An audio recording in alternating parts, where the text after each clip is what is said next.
جس چیز کو تم غلطی سے خزانہ سمجھ رہے ہو یعنی لذت دنیا کے خیال میں، تم حقیقی خزانے کو ہاتھ سے کھو رہے ہو۔ انسان کا نفس خود ظالم ہے، اس لیے وہ فطری طور پر ظالم کی حمایت کرتا ہے۔ ہاں، اگر انسان اپنے نفس کا سر قلم کر دے تو وہ ظالم اور مظلوم میں امتیاز کر سکتا ہے۔ نفس ایک کتا ہے، کتے کی عادت ہے غریب اور کمزور پر حملہ کرتا ہے۔ کوڑے کے ڈھیر میں ایک مرغ رزق تلاش کر رہا تھا۔ کریدتے کریدتے اسے ایک بیش بہا ہیرا مل گیا۔ مرغ بولا، بے شک تو ایک قیمتی ہیرا ہے، مگر مجھے اس سے کیا؟ اگر تو کسی جوہری کو مل گیا ہوتا تو تیری قدر کرتا، تجھے اپنے دستار میں سجاتا۔ میرے لیے تو یہ بہتر ہے کہ کاش تیری جگہ اناج کا ایک دانہ مل گیا ہوتا۔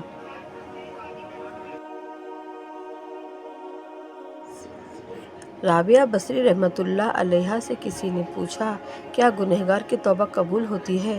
فرمایا، انسان اس وقت تک توبہ کر ہی نہیں سکتا جب تک اللہ توفیق نہ دے، اور جب توفیق مل جائے تو قبولیت میں کوئی شک نہیں رہتا۔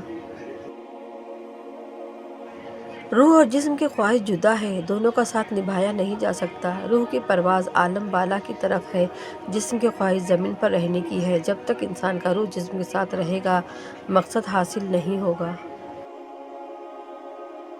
سب مر کر قبروں میں جاتے ہیں، لیکن اچھا انسان مر کر لوگوں کے دلوں میں چلا جاتا ہے اور لوگ یاد کے ذریعے سے زندہ رکھتے ہیں۔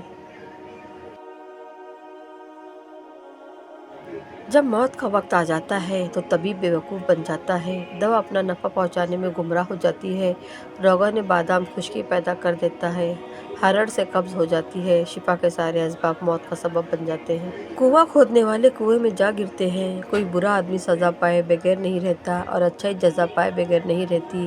حق پر ہے، یقین رکھو، اور جو باقی جو ہوتا ہے وہ ہونے دو۔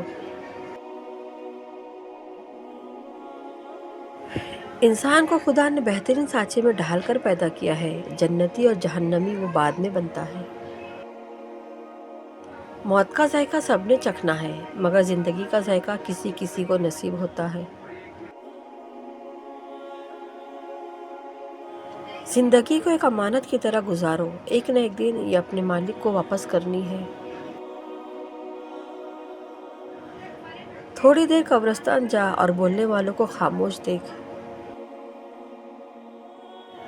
لوگ خودی اور انا میں مبتلا ہیں، روزی کی فکر میں لگے ہیں، مگر روزی دینے والے سے غافل ہیں۔ کہتے ہیں ہر وقت اپنا تن اور من صاف رکھو، کیا خبر کب اپنے رب سے ملاقات ہو جائے۔ اکیلے رہنا بری صحبت میں رہنے سے بہتر ہے۔ بے شک آپ صلی اللہ علیہ وسلم کا دشمن ہی لاوارث اور بے نام و نشان ہوگا۔ جب بندے کے صبر کی آخری حد ختم ہونے لگتی ہے تو وہ پروردگار کن فرما دیتا ہے اور ناممکن پھر ممکن ہو جاتا ہے۔ قیامت کے دن مال اور اولاد نفع نہیں دے گی۔ اے رب کائنات، دل کو شفا دے، سکون دے، اطمینان دے، اپنے سوا کسی کا محتاج نہ کرنا، آمین یا رب العالمین۔ اے اللہ مجھے اپنی محبت میں ایسا مکمل کر دے مجھے تیری رضا کے علاوہ کوئی چاہت نہ رہے۔ وہ تم سے اتنی محبت کرتا ہے، دن میں 5 بار اپنے پاس بلاتا ہے۔